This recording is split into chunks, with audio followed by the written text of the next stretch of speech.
Well, almost one take anyway. Today is Matt Slayer's birthday. Host of the And Now We Drink podcast. Buddy of mine, I've been on a show a couple of times and keep threatening to stick him in the Trans Am and take him for a ride. Matt's from Chicago, so I'm going to stop by the liquor store for a birthday present, pick his ass up from Hollywood. Then we're going to go over to Sherman Oaks, where there is now a Gino's East Chicago pizzeria. See what kind of mischief we can get into.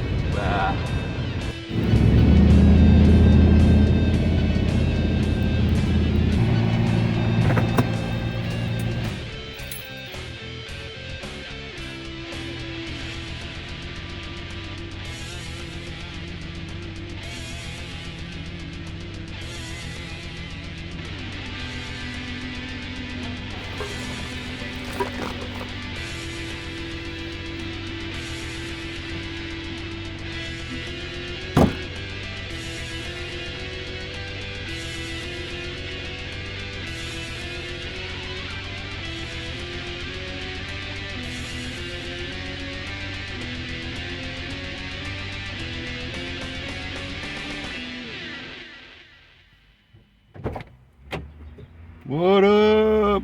I'm ready for my close-up. Dude! That's not good.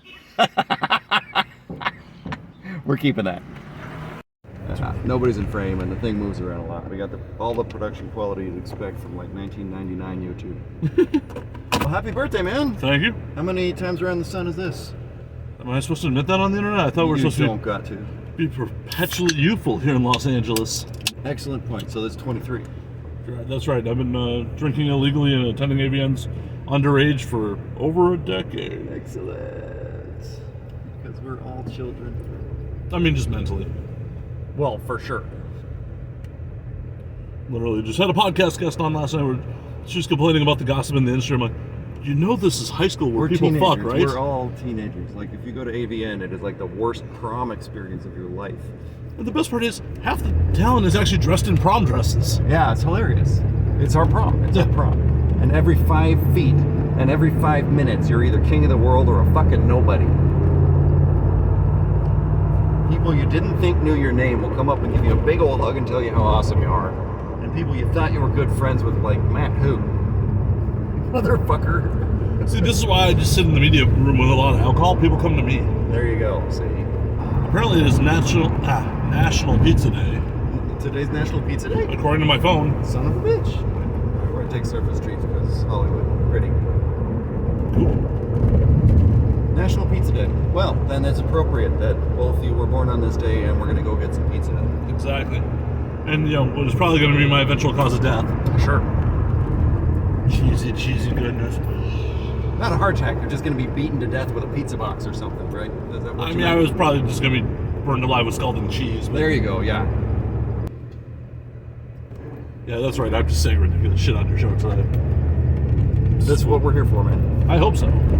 So otherwise, why would you book me? You had me on your show last week, and you're like, I still haven't been in your Trans Am. It's like, fuck, I haven't had you in my car. Nope. Welcome to the Trans Am. Think we got time for me to rub one out before lunch? No, I wouldn't besmirch your Trans Am like that. Wouldn't be the first. So, give me the backstory. How did you end up in this world? Well, I left my apartment and I got in this car and here we are. Okay, ever so slightly further back than that. Well, so I know that you had a partner that started your podcast with you, and Now We Drink, but was that your entrance into the adult industry? oh no. Okay, so tell me more. What happened before that? Oh my god, the Matt Slayer origin story. Yeah. I didn't even know I was gonna have to read it. Nobody's gonna watch this. It's fine. Well, that's sad. I got like 3 followers, really. That's sad, and I'm one of them, so I get to critique my own performance. There you go. No, so back in Chicago, Mm-hmm. back in the late aughts, In the late aughts. early 2010s, Mm-hmm. I was a security professional, believe it or not. Oh, cool. I didn't know that. And I used to party at a bar in Chicago that had a Burning Angel night. Oh, yeah? Because at that point there were about 7 Burning Angel performers that lived in Chicago. Oh, that's hilarious. I did not know that. And through them, I just kind of like wasn't a creep.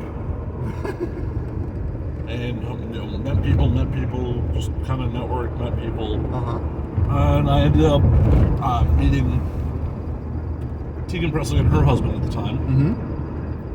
We hit it off, and I basically started doing roadie gigs for feature dancers and other performers, conventions, shit like that. And in summer of 2011, Tegan and her husband were like, "We're opening a studio in Vegas. You should come west." And I went, "Fuck it. You should come west. Come west, young man." Fuck it. I didn't have anything keeping me in Chicago at the time. That's cool. So I jumped ship, moved to Vegas. I did not jump in both feet. I actually kept my fucking Joe job and just transferred it out to Vegas. There you go. It's good to have a backup. Yeah. You have something that makes money in this career, which really doesn't make money very much. Yeah, but the upside and downside of that was I was making money, but I was also constantly on the fucking road for that job once I moved west. Yeah. So it went from there were times where it was like I'd work that job during the week out of state and then fly to wherever I was roadieing for a feature. Right. With the feature, and then fly back to wherever I was working. After a couple of years, I was referring to it as guest starring in my own life. Yep. I hear that. So, and I never really fell in love with Vegas. I really thought I would like Vegas more than I did. I enjoy visiting there when there's a reason to visit there. I have friends out there. I'll go shoot there or aviate or whatever, but the town itself is like entertaining for a couple of minutes, but then I'm like, I need a nap. Well, I can't stay here. If you're on the tourist end of things, I 100% agree. When you actually live there, it's just really suburban. Yeah, I suppose that's true. You're not actively on the strip all the time. Yeah, like once you live there for a minute, you don't want to go anywhere near the fucking strip. It's just you're like, nope, that's where traffic and things are overpriced. Yep. It's amazing how affordable Vegas is when you're nowhere near the strip. There's a lot of truth to that. A lot of truth to that from everything I've heard, and why a lot of performers move there. Never mind the prohibitive nature of filming in Los Angeles. They're just like, I could buy a house 4 times the size of my crappy little apartment for less money. Oh yeah. Go to Vegas. They're making all their money on people gambling. Hell, when I was living there, I had a 2-bedroom, 2-bath place in a nice part of town for under $1,000 a month. Jesus. Right. Oh. That's crazy. Shit. But it's just like, it's also a super rough town to meet people. I suppose that's probably true too, because everybody's keeping to themselves. Yeah, people are either cliquish or transient. Right. And they're cliquish because they expect you to be transient. Right. It's understandable. So in the 3 years I legally lived there, I maybe met 5 people that weren't in the industry. And like, I'm a big proponent of, you gotta have friends that aren't just in the industry. Believe it or not, we all have real lives that we don't talk about necessarily online, but Some of us do. you need to. It can be a soulless industry if you just totally become your online persona. And without waxing too cynical, it's hard to trust the friends you make in the adult industry without fearing that they want something from you and aren't actually your friends. Yep. I have some friends in the adult industry, but you're right, that's not. You need friends that are not in the industry. You need balance. Yep, you need balance. We all have it, we don't usually talk about it. So then how did you end up out here? In 2014, I was just so burnt out from my Joe job, and that studio never really came to fruition. So I went, fuck it. I like LA. I was coming out here pretty often for gigs. And some of my friends from Chicago, some of the Burning Angel crew from Chicago had moved out to LA at that point. And I'm just like, fuck it. I enjoy LA, so I quit my job. I fucking moved out here with no fucking work. Nice. The Hollywood dream. No fucking work. I'm like, oh, I got managerial experience from a fucking national company. Yeah. Something will happen. Yeah. Fucking 2 months of me just not working by choice and fucking partying like I still made 6 figures a year. Yeah. And blow through that stuff. I burned through my fucking savings so fast. It's like, oh, that was poorly timed. Yeah. I'll get another good. So I ended up doing, PA work here and there, roadie work here and there, but a lot of just bullshit security work around LA. Yeah. And boy, that did not pay well. I mean, there were months in 2015 where I, worked 30 days straight between various gigs. Yeah. Yeah. And almost paid all your bills. Pretty much, yeah. Yeah. I remember I'm actually doing kind of okay for the first, and by kind of okay, I mean I have this month's bills paid for the first time in a long time. So I feel that there's a lot of scraping to get by in this gorgeous town. And pre-COVID, I feel LA is worth the price of admission. Absolutely. And post-COVID, I think it will be again. I certainly fucking hope so. During the 2 years of captivity, there some points where it's like, man, I'm just sitting in this apartment. I could be literally doing what I'm doing here anywhere where there's decent internet. I'm paying a lot of money to not go out and enjoy LA. Yep. Yeah. Oh, we're turning here too? Okay, thanks for the warning there, pal. You can turn from your lane into my lane right in front of me. Exactly. Not a big deal. But by the end of 2015, I was working as a private investigator. Okay. Oh, you did not know that? No. I know very little about you, sir. Yeah, it's not all just being a drunk asshole on the internet. I mean, that's important. It is. It is. Please check out my show. But when I was working as a PI, primarily doing surveillance, and I started listening to a lot of podcasts to pass the day. Sure. Okay. Yeah. And it was one of those things where, like, oh, I know a lot of fucking people, and I like running my mouth. Why am I not doing this? Indeed. So, shortly after I got this idea in my head, I was at a party at Joanna Angel's place. And my original co-host, DriveThru, was there. Good friend of mine at the time. Like, hey, you want to start a podcast? And I think she initially thought it was one of those, like, Hollywood party pitches. Like, oh, yeah, sure. Everybody says that shit. Yeah, 48 hours later, the gear was at my apartment. Nice. And the dream was born. And how did you? I mean, it's kind of an obvious name, but how did you come up with it? Well, that wasn't the original name. Oh, really? Yeah. There are 57 episodes under the branding of the 288 podcast. 288, which is California Police Code for Lewd Conduct. Ah, okay. Well, that makes sense. Yeah, the title is too clever for its own good. No one ever fucking got it. Right. No. And me and Draven both were like, we're never going to tell anyone. It's funny. I've been foolish enough to be too clever for my own good. Yeah. I feel that. Literally the only people who ever got it was like, I was talking to some cops about it on like the Sunset Boulevard. Okay, sure. They're laughing. I'm like, you are not my demo. Great. Fuck. Oh well. So you changed the name. Yeah. When Draven left the show, rebranded when Annie Cruz joined, and here we are. That's how I met you, is because I was pals with Annie Cruz. I'm almost certain we never actually shot together, but I rigged for a couple of projects that she was on. She was dominating somebody, and I had to tie them up, and like we were both hired by the same crew for different. Like we bumped into each other a handful of times, but and I never tied her up. But we got along pretty well. And at some point, she was like, "Hey, do you want to be on my show?" What a hard life, Tim. And you're like, I'm not sure I've had sex with you or not. I don't remember. Such a hard life. Like, I know, but somebody's got to do it, as they say. Exactly. But yeah. And then Annie left the show in 2017. And I've been doing it solo since October 17. On one hand, I'm like, I would love to have a co-host again, just because not all guests are creative. And some guests, Sure. You got to keep the ball in the air, as it were. Sometimes you need some help. But man, I don't miss booking 3 people. Yeah. Every now, even in my job, like getting a location and a camera person and one female talent is already juggling a lot of cats that are on fire while tightrope walking over a river of lava. I don't need to add another cat to that. Exactly. And then you add the fact that, like, I'm not paying these cats. Right. They're free-range cats that will wander off without any warning. Yeah. And I hope see the value of publicity, but not always. Yeah. And in fairness, there's only so much value in publicity, but... Well, and booze. I provide booze. I had a minion at one point, unofficially. He's more of a henchman. I had a henchman. It's good to have henchmen. I agree. There's a whole villain hierarchy. It goes from thug to henchman to minion to villain to criminal mastermind to evil genius to dark lord.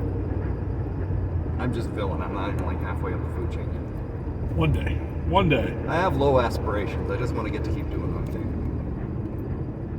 But hopefully that thing will bring you glory in a cavernous fucking side of the mountain space laser lair. Pocket change and tequila would be sufficient.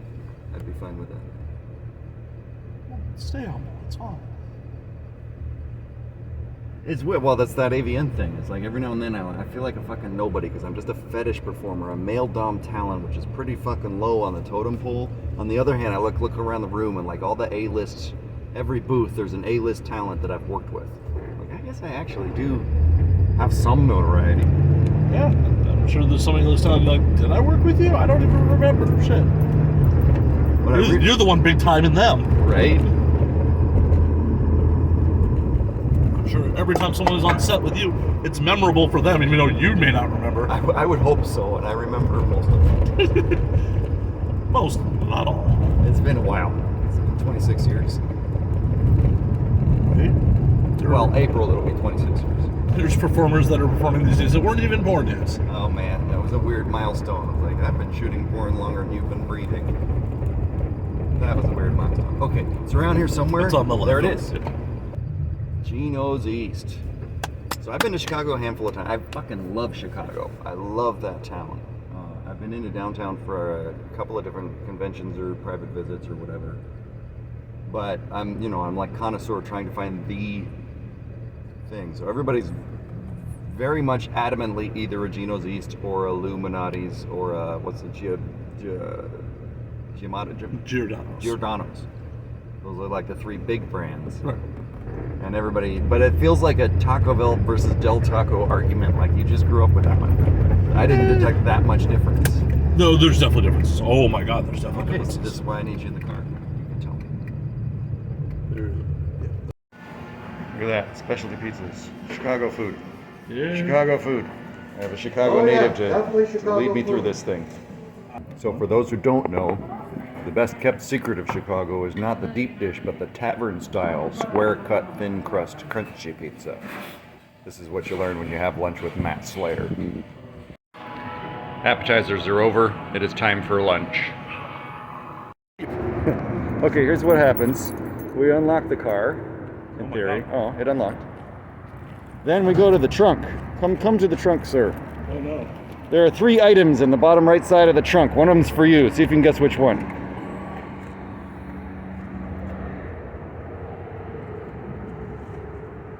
No, the bag on your right. Oh, you shouldn't have. That's right. I got you antifreeze. It's sweet. It's delicious. Oh my That's God. the one. Happy birthday. Thank you, Tim. Oh, very nice. Thanks. So I'm gonna nap for the rest of this video on the way back to Hollywood. Fucking got a giant pizza baby boiling in my tummy. Oh, that was good, dude. That was damn good. Oh, it was amazing. Thank you. Ooh, shout out to Gino's East. Fucking taste of home for Roberto. I got the AC on, but it's on like defrost because if I blow through the vents, we can't hear anything. Right, it's more than fine. Oh my God! So if you miss Chicago, whether you're from there or just like it there, there's a Gino's East on Riverside and Coldwater Canyon. We put down 1 thin crust, tavern style, 1 deep dish, And an appetizer.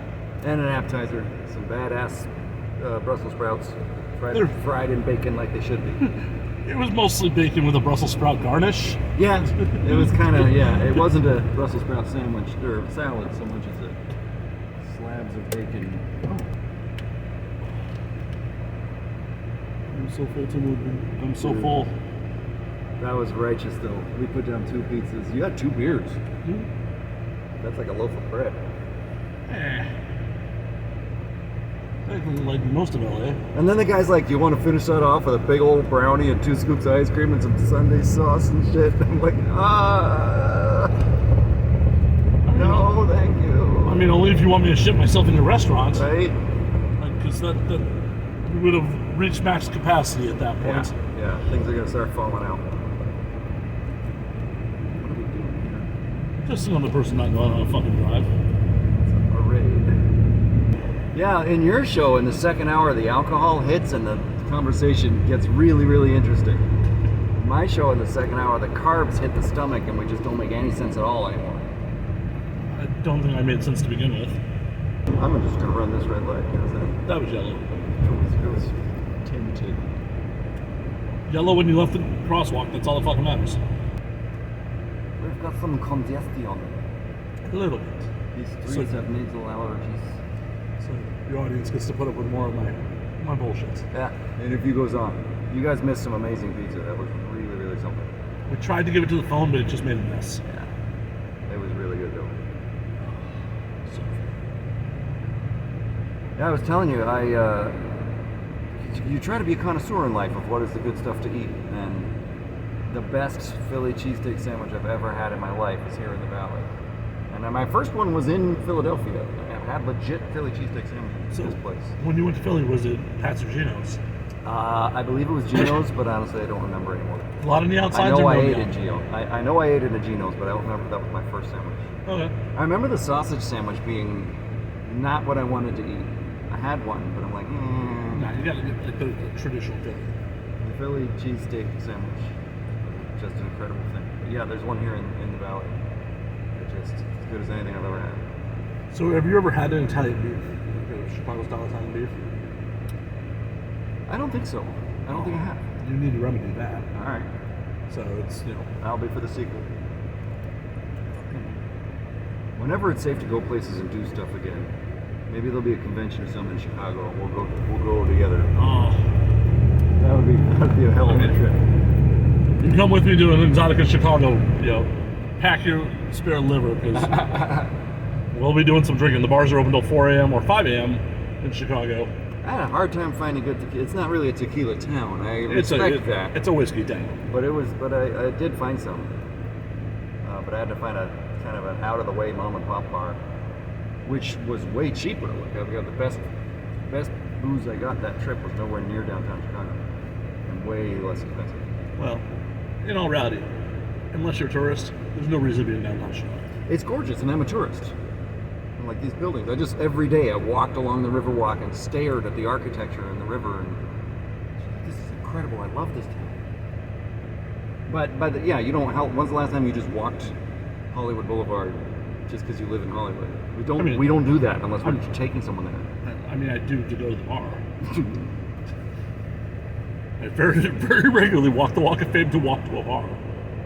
I did, when I lived there, we would walk it for fun, but it was mostly when we had some guest from out of town or a buddy from across town or something. But yeah, we'll walk Hollywood Boulevard. See, I don't take tourists to Hollywood Boulevard. I think it's horrible. Like, I will take them to the bars I go to on Hollywood Boulevard. Sure. But let's go to Hollywood and Highland and walk the Walk of Fame. No, I won't do it. I get off on it, but I also have so many memories in there. Like, I was a kid in Hollywood. I remember the 80s when it was all broken glass and bullet holes. See, now it's just like, it's a bunch of celebrities' names on the fucking sidewalk. Yeah, that have nothing to do with what that was originally. No, it just means they paid fucking $30,000 to have their name on the fucking. Yeah. For what exactly?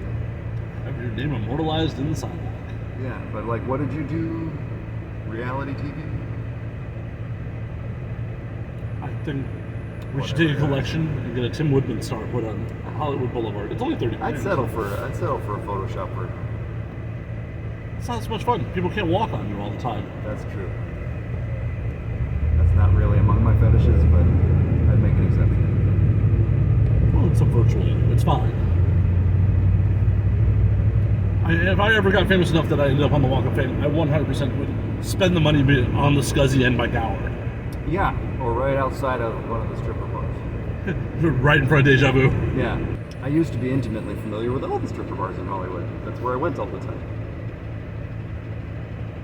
See, when I was a musician, there was one called the Sunset Strip. I don't know if it's still there. It was on Sunset and Western. Just a sleazy dive bar of a topless bar.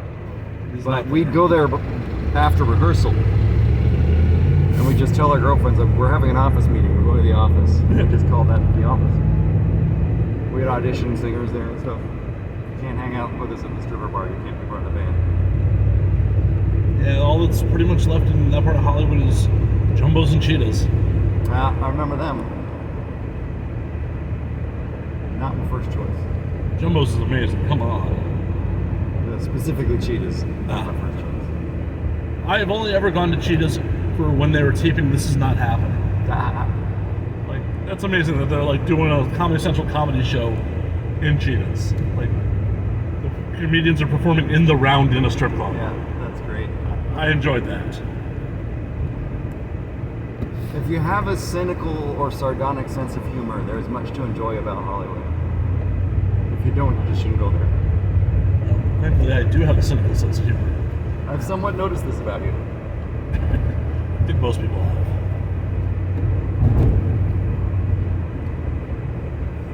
I love my Boulevard of Broken Dreams. Mm-hmm.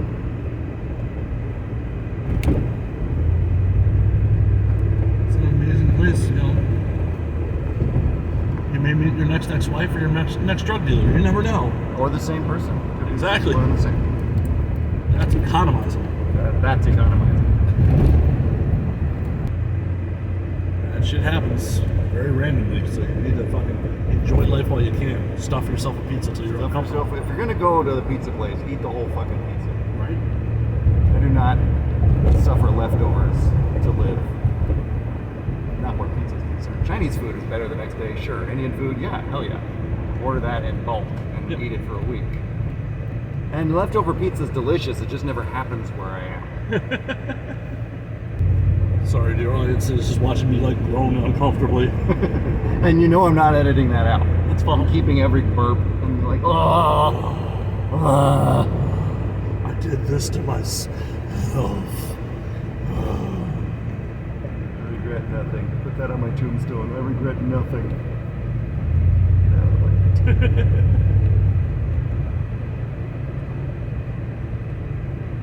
I regret nothing, but I could definitely learn from a lot of mistakes.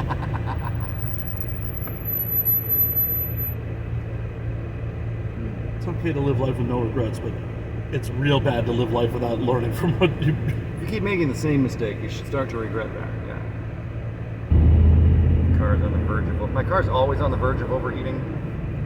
I love this car, but it's not without faults. And the 97 Trans Am has a great ram air, but no other ventilation in the engine block. So it's just this giant 5-liter engine, 5.7-liter engine that just doesn't cool off.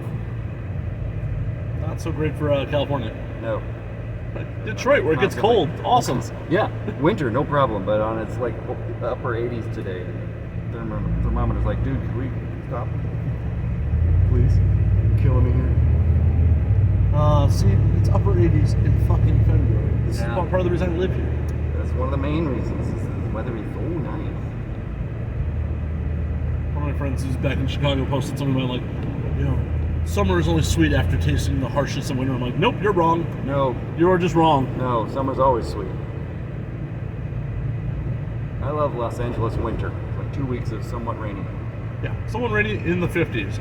That's fine. Back in Chicago would still be short and barbecue weather. Yeah. In LA, we enjoy winter because we get to wear our leather jackets. And that's as harsh as winter ever gets as a biker jacket. Yep. Yeah, this world would shut down if like snow actually stuck. I have like 4 trench coats in my house that I never wear because it's just never that cold. I only wear them in porn. They're cool coats. I always wanted it to get really cold, but unless you're out clubbing at 2 in the morning on the west side near one of the airport bars where the marine layer gets chilly, you never have a use for that jacket. Nope. Like, this is what you guys wanted to watch, is us talking about the weather, right? The weather and fashion. Weather and fashion. 2 old metalheads talk weather and fashion on the 9s. Should have just started here. Fuck all the rest of it. This is my career now. Just talking weather and fashion. So what is the appropriate weather for assless chaps? Those are all season. I don't know, man. I'm not wearing assless chaps in negative 30. Oh, and I appreciate that you're not wearing them in my car.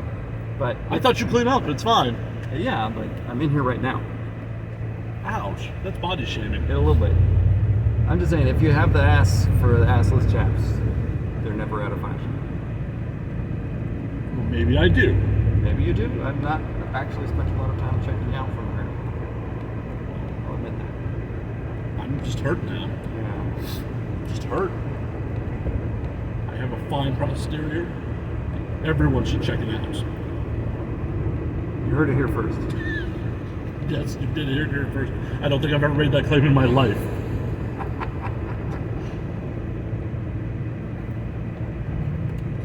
Just saying ridiculous things on the Tim Woodman show. And I'm editing out all the fun stuff, and I'm just keeping this ridiculous stuff. I mean, that is the fun stuff, isn't it? For me, this is what I'm keeping. It's a keepsake of me talking about my luscious posterior. Your luscious posterior and assless chaps. My all-leather interior. Yeah, my butt would stick to the seat then. Especially after we got in after pizza was hot in here. Yeah. An all-black car with a glass roof and leather seats. Just feel my butt cheeks peeling off the leather. Does it take a layer of leather or a layer of skin off my ass? Yeah, am I leaving it behind or taking it with me? Anybody's guess.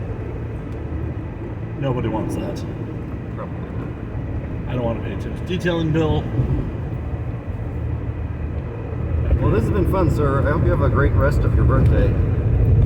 Oh yeah, I mean, there's going to be much alcohol later, so. One would hope. I'll make it by if I can. I was there last year. Yeah. Same bar, right? 2 years ago. Was that 2 years ago? I guess it was 2 years ago. I didn't do it. Last year I went out for Shabu Shabu with Kate Kennedy, and that is it. That's not the worst way to go. No.